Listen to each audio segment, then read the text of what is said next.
The drug had me too far in to where I didn't know how to get out. I was stuck with, just doing drugs and just couldn't put it down. I got mixed up in crystal meth, and from there it seemed like my life just spiraled down. When my wife and I separated after 12 years of marriage, I was devastated. I turned to drinking because drinking numbs the pain.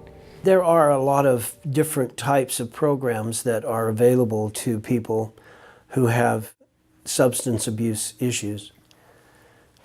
One of the things about Teen Challenge that I appreciate is the fact that it is not only faith-based, but Christ-centered. It's about a personal relationship with the Lord and what it takes to have that. All the curriculum, all the training, the atmosphere that is set here is all about developing that personal relationship with the Lord, understanding that that is the difference.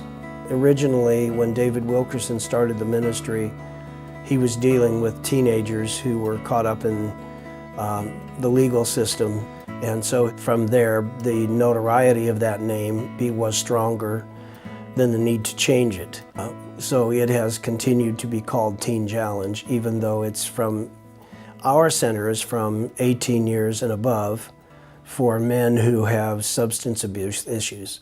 I found myself in jail and knew that I needed something more than just a program as a AA program or NA program. I had done several of those and it just didn't work. I was clean for a year or two, and then got mixed up with some neighbors down the street doing the same thing, except this time it was crystal meth.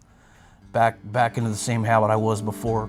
A typical day here at Teen Challenge is something that happens very early, around 6 o'clock in the morning. Devotions is a part, both individual devotions and collective devotions, along with the wonderful experience of doing chores because you're a part of an operating ranch. There is worship every morning. Then after the worship happens, the men who are in first and second phase will be in classes all the way up until noon. And then after the classes, they go to lunch.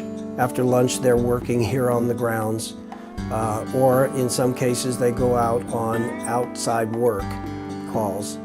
The men who are in the third phase, or the last phase of the residential program here, usually will come to the worship, do everything that everybody else does in the morning, and then they're actually out doing enterprises and getting vocational training, which is the last 4 months of their residency here. Learning how to work and just having a job and providing for your family, I mean, it's absolutely huge.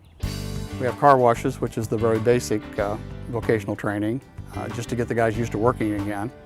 We have lawn crews, both commercial and residential, that actually work daily, except Sundays. Our firewood enterprise is basically comprised of us going out to the customer's home where they push trees or whatever in their orchards. We'll pick it up, bring it back here, cut it, split it, and then sell it as seasoned firewood. We look for things that really work. Is it going to make a difference?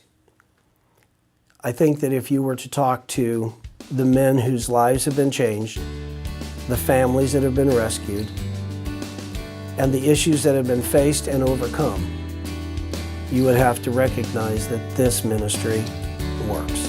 People can hardly tell that my husband was once a drug addict. People can hardly tell that we've been through hell and back. I never in my wildest dreams would have imagined that I would have received the help and the tools that they gave me to not only be sober and stay sober, but also to be a man of God and to be the man that my wife and my kids need. I have my husband back, the kids have their father back, and he has the tools. He has the tools he needs. Teen Challenge has really provided those tools for me to be consistent. I'm going to support Teen Challenge now. I'm hooked because of what it has done for me.